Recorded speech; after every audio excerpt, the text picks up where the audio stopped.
Hey everyone, welcome to this month's installment of Where Are They Now? This month we are going back in time to July 2017 to see what were my favorites then and are they favorites now. So, have my description box printed out in front of me. If you're wondering where I'm looking, that's what I'm looking at, and let's go. I was really into cover effects in 2017, and the two top favorites were the mattifying setting spray and the perfect setting powder. So, I used up the mattifying setting spray. I still actually have the illuminating setting spray, and I should probably just purge it. I have it because I don't like it as much. The spray system wasn't as even. It left little identifiable shiny dots on my face, and most of the time when I need a setting spray, it's in summer months, and I don't want to be more illuminated. So what I keep reaching for over and over the years, and it's still a current favorite, I have this travel size and the full size. It's the old classic, the Urban Decay All-Nighter Setting Spray.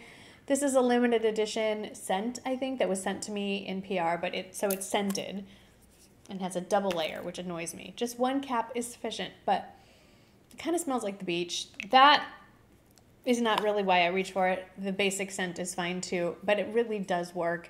And I play with others, but I always go back to the Urban Decay setting spray. So there you have it. As far as the setting powder goes, I did like the Cover Effects setting powder. Obviously, I would not have included it in my favorites if I didn't. But what I keep going back to is the Laura Mercier translucent setting powder. I didn't bring it out because it's just a powder. Like, you've seen one, you've seen them all. There's just something about it. It's the perfect consistency. It blends your makeup together, but it doesn't leave you looking cakey. It's just a really good setting powder. Okay, moving on. The Givenchy Lip Balm. Got another one. I don't talk about this very much. Sometimes it's the stuff you use all the time that just doesn't get any love. So this is a very overpriced lip balm. I'm just going to be very clear. But I think it's just so pretty. It's like a pink leather case. It has a little silver studs. See the silver stud? I mean, it's just, I don't know. If you're going to pull out a lip balm, why not make it pretty? Super slim profile. And it does, I can't put it, well, it does have a very slight pink cast to it. I think if I hold it farther back, you can see the pink. So it just leaves a hint of color. It has a really faint scent. I'd have to stick it way up in my nose to really. It's almost not scented. It's so light, and it's lovely. So if you're looking for like a fun gift to give someone, I think this for someone who loves lip balms, but to run out and buy this for yourself, unless you're a lip balm aficionado and you like the really pretty case. There are more effective lip balms, but I dare you to find one that's in a prettier case. Then there were two quads from Clinique that were favorites and still are favorites. The first one is the one I'm not wearing. It's in the shade Pink Chocolate.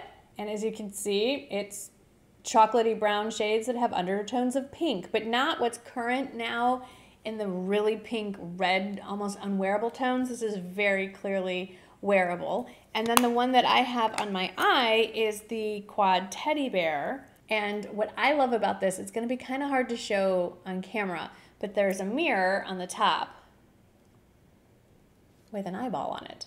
And you basically shows you placement, even so much as if you're putting it on yourself, you can kind of line it up and figure out where to place the colors on your eye. Now, by no means is this the only way you can wear these colors. I generally completely ignore the rules, but if you are new to makeup and you need a little help figuring out where everything goes, this is a really great way to do that. And it may have had it on this one and I peeled it off, but I think, oh yeah, it did. See, I never even noticed there's a little thing you can peel it off.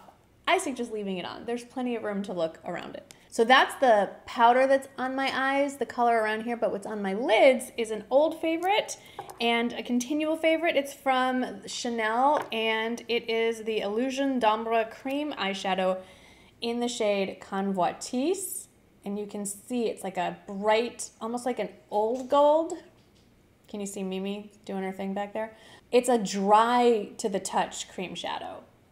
So it's not like my other cream shadow favorite, which is truly cream. If you stick your finger in, you're going to make a huge dent.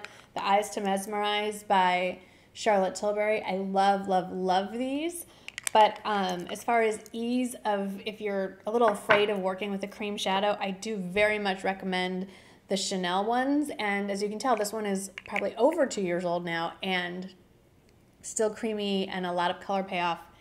Great formula. However, if you want a pure liquid eyeshadow, definitely not cream, it's more of a moussey liquid. You've heard me talk about these. I just want to mention them again. The Stila shimmer eyeshadows. This is the anniversary sale set. The color payout, as far as the reflectivity, is that a word? It is now. The shiny factor, you can't beat the payoff on these. I'm not talking about the glitter ones. These are just shimmer. There's no chunks of glitter. These are incredible. I say for everyday wear, you can definitely get away with wearing these two options. And then let's talk about what's on my lips. This line of lipsticks from Este Lauder in the US, I believe, is exclusive to Ulta. I think it's available at Selfridges in the UK, and I can't remember where else, but this particular shade is still my favorite. It's the shade Crazy Beautiful. I remember finding this because there was an ad from Este Lauder on Instagram, and I messaged them and said, what is the shade the model is wearing? It is Crazy Beautiful, or something to that effect. And the name is actually Crazy Beautiful. It reminds me very much of another Estee Lauder lipstick, the Impulsive one from the Pure Envy line.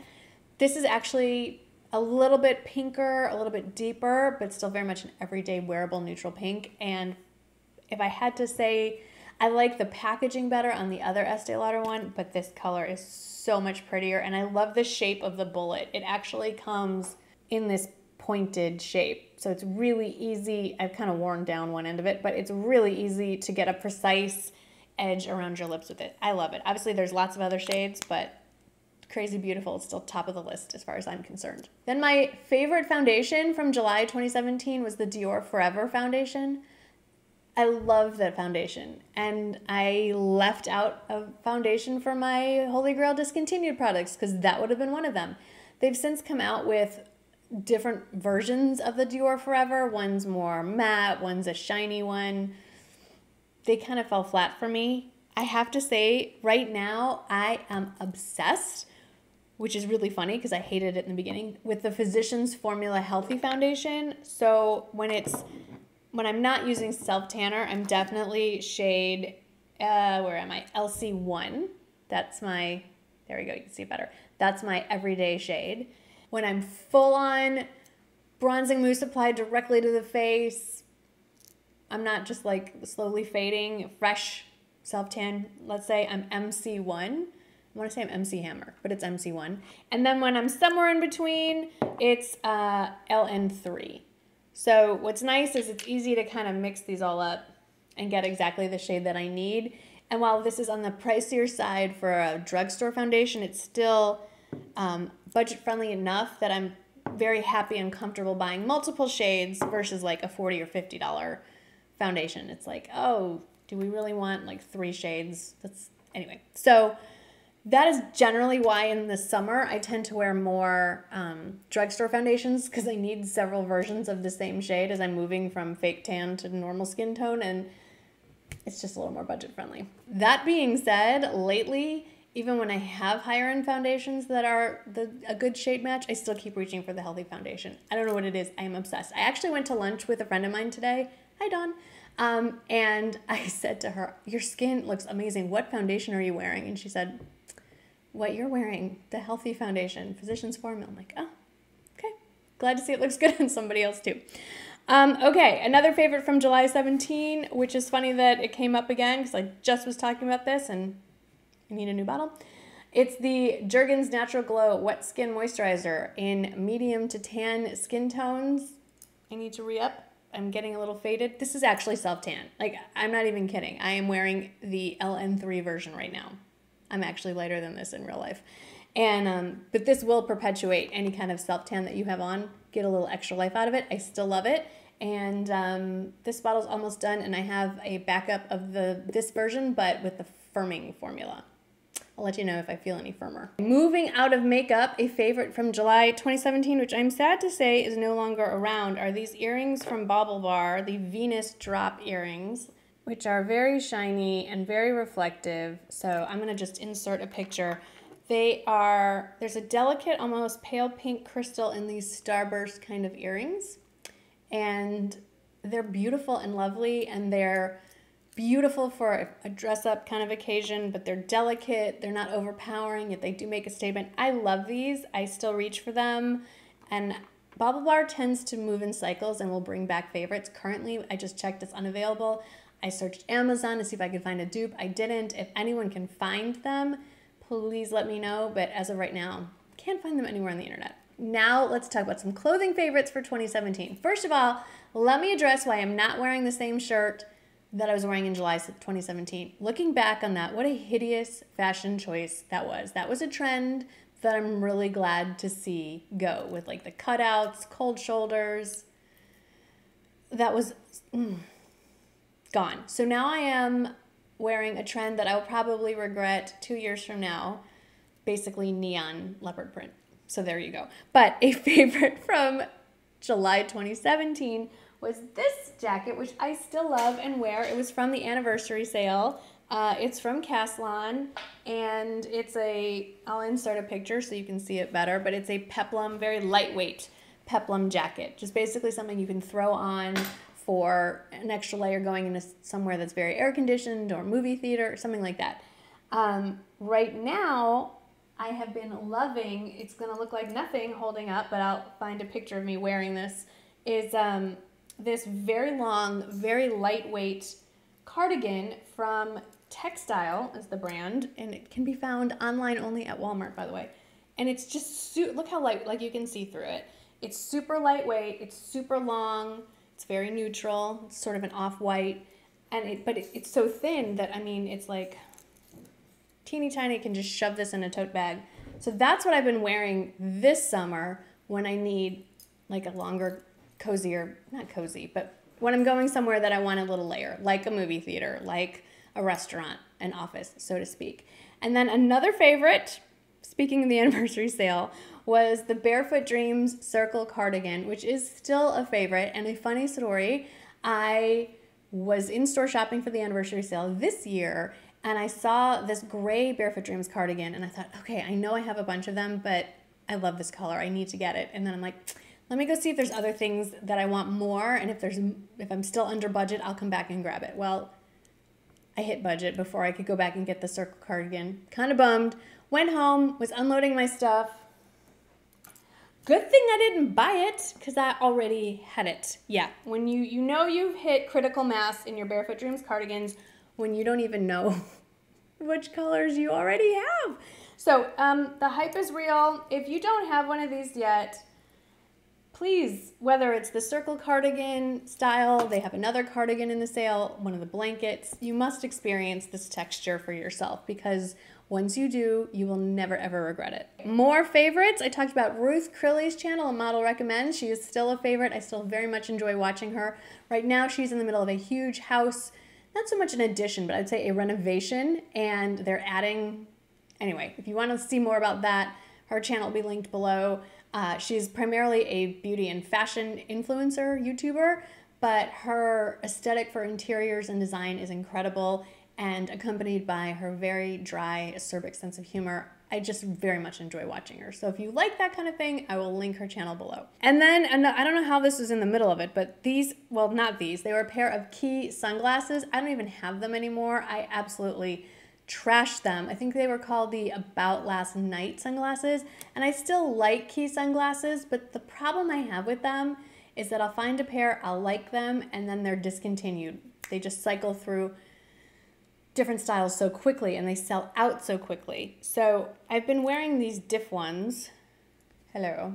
These are actually not my favorite. I like this frame. This is the Cruise Aviator sunglasses from Diff, but my favorite is more of a brown gradient shade that I think I left in my glove compartment in my car.